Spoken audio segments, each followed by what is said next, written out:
येशूको पछि म हिँड्न लागे भन्ने स्तुति गीत त हामी सबैले सुनेका छौं। तर यसको पछाडि रहेको कथा धेरैलाई थाहा छैन। करिब 150 वर्ष अघि वेल्समा ठूलो जागरण भयो। त्यसपछि धेरै मिसनरीहरू पूर्वी भारतको असम भन्ने ठाउँमा गए। त्यहाँ सयौं जात जाति थिए। धेरै आक्रामक झगडालु दुश्मनको टाउको काटेर घरमा सजाउने चलनसम्म थियो।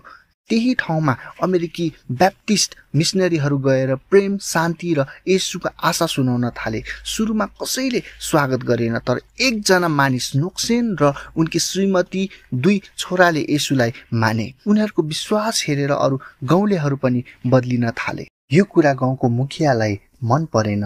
उसले सबैलाई भेला गर्यो र नोक्सेनको परिवारलाई ल्याएर भन्यो, तिमीहरूले येशूलाई छोड्नुपर्छ, होइन भने मर्छौ। तर नोक्सेनले शान्त स्वरले भने, येशूको पछि म हिँड्न लागे। मुखिया रिसायो। उसले दुवै छोरालाई बाणले हान्न लगायो। छोराहरू ढलेर मरिरहेका बेला मुखियाले फेरि भन्यो, अब छोराहरू गुमाइसक्यो, अब श्रीमती पनि गुम्छे। के तिमीले अझै विश्वास छोड्दैनौ?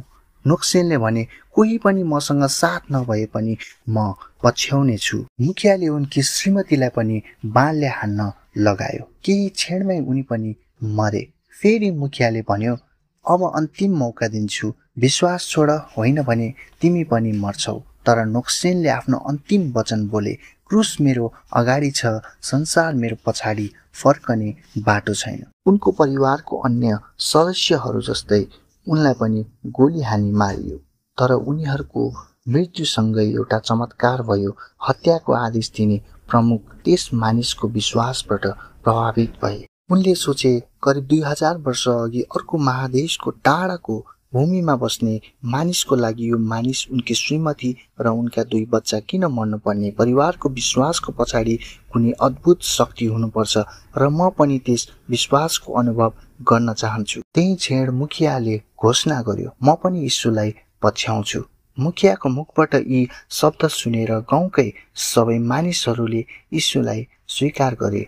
यो स्तुति गीतलाई पछि भारतीय प्रचारक साधु सुन्दर सिंहले धेरै ठाउँमा प्रचार गरे। यसको धुन पनि असमकै स्थानीय शैलीमा बनाइएको थियो। पछि सन् 1959 मा अमेरिकन संगीत सम्पादक विलियम जेन्सेन रेनोल्ड्सले यसलाई गीत संग्रहमा राखे। त्यसपछि यो गीत अझ फैलियो र विश्वभरि गाइयो। कसैले यो गीतलाई असमको जोरहाटका साइमन मराकसँग पनि जोड्छन्।